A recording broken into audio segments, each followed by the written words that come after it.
Assalamualaikum warahmatullahi wabarakatuh. Okay, I am Wafiq Azizah from the sixth semester of. Assalamualaikum warahmatullahi wabarakatuh. My name is Wafiq Azizah from English Department Education, and I am sixth semester.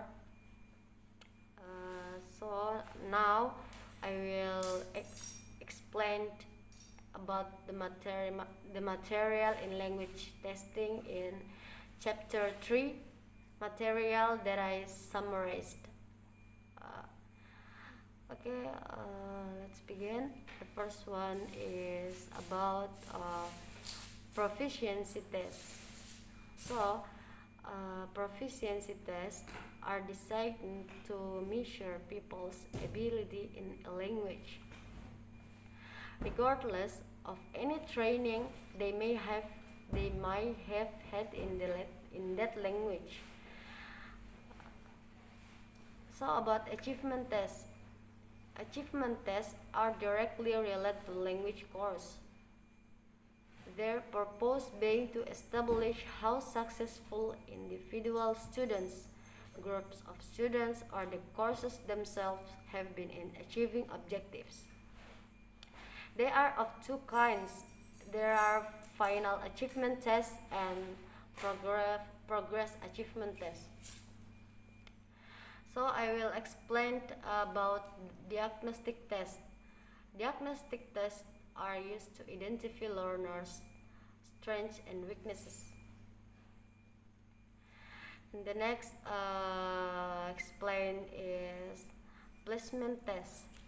Placement tests, as their name suggests, are intended to provide information that will help to place students at the stage or in the part of the teaching program most appropriate to their abilities. Typically, they are used to assign students to classes at different levels. And now I will explain about direct and indirect.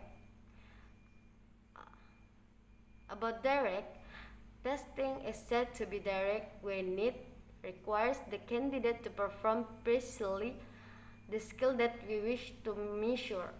If we want to know how well candidates can write compositions, we get them to write compositions. And if we want to know how well they pronounce the language, we get them to speak. The task and the text that are used should be as authentic as possible. So about indirect. Indirect testing attempts to measure the abilities that underlie the skills in which we are interested. One section of the TOEFL, for example, was developed as an indirect measure of writing ability. And now I will explain about discrete point versus integrative testing. Discrete point testing refers to the testing of one element at a time, item by item. This might, for example, take the form of a series of items, each testing a particular grammatical structure. Integrative testing, by contrast, requires the candidate to combine many language elements in the completion of a task. Integrative testing, by contrast, requires the candidate to combine many language elements in the completion of a task. This might involve writing a composition, making notes while listening to a lecture, taking a dictation, or completing a closed passage. So I will explain too. A test which is designed to give this kind of information is said to be norm referenced. And tests that are designed to provide this kind of information directly are said to be criterion reference to. Okay, next I will explain about objective and subjective. If no so about subjective, if no judgment is required on the part of the scorer, then the scoring is objective, and if judgment is called for, the scoring is said to be subjective. The next